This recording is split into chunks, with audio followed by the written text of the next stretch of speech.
हमारे पड़ोसी देशों में हमारा अपना प्रभाव घट रहा है, जबकि चीन का प्रभाव बढ़ रहा है। नेपाल चीन से इन्वेस्टमेंट की मांग कर रहा है। बांग्लादेश चीन और पाकिस्तान के साथ त्रिपक्षीय बैठकों में भाग ले रहा है। बीजिंग खुले तौर पर साउथ एशिया को अपनी रणनीति योजना के तहत अपनी तरफ खींच रहा है। और सभापति जी, 1971 के बाद पहली बार बांग्लादेश भारत से दूर जा रहा है और पाकिस्तान के करीब हो रहा है। चीन की इतनी हिम्मत बढ़ गई है कि वो अरुणाचल प्रदेश पर अपना बेबुनियादी दावा ही नहीं कर रहा, बल्कि उसके भारतीय नागरिकों पर थोप भी रहा है।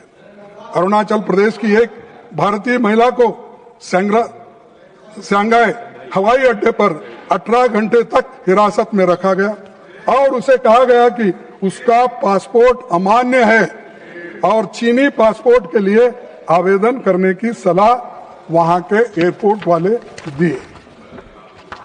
सर, आप भारत में हमेशा बोलते हम कभी झुकेंगे नहीं, हमारी छाती 56 इंच की है। ठीक है, किसी का शरीर बड़ा होता है, किसी का गोरा होता है, किसी का काला होता है। जैसा कि मेरी हाइट ज्यादा है, मोदी जी की हाइट उतनी है, शाह साहब की जरा हाइट कम है, अलग अलग बात है।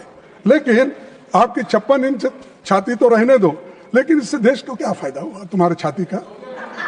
चीन के खिलाफ एक शब्द भी नहीं बोलते और बोलेंगे भी कैसे, जब आपके ही विदेश मंत्री सार्वजनिक रूप से स्वीकार कर चुके हैं कि भारत अभी छोटी अर्थव्यवस्था है और चीन का मुकाबला नहीं कर सकती।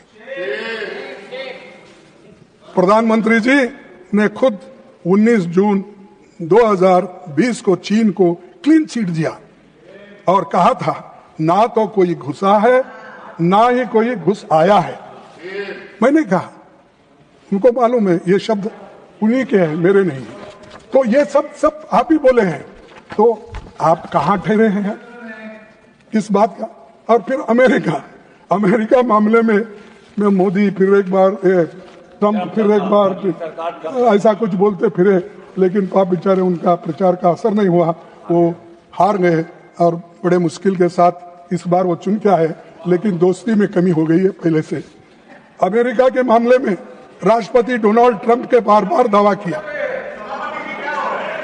कि उन्होंने भारत और पाकिस्तान के बीच युद्ध रोक दिया।